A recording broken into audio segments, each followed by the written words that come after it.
Thiruvananthapuram mayor Arya Rajendran മാധ്യമങ്ങൾക്ക് മുന്നിൽ പൊട്ടിക്കരഞ്ഞു.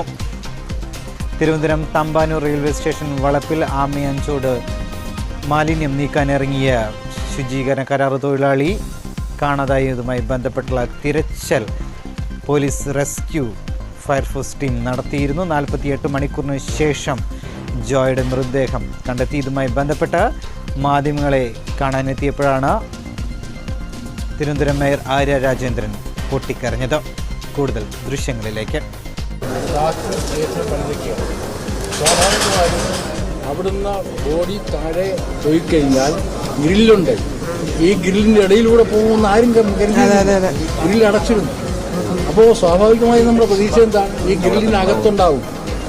ആ ഗ്രില്ലിനകത്ത് ബോഡിയെ തപ്പുക എന്നുള്ളതായിരുന്നു. അതിനാണ് സ്കൂബ ഡൈവിംഗ്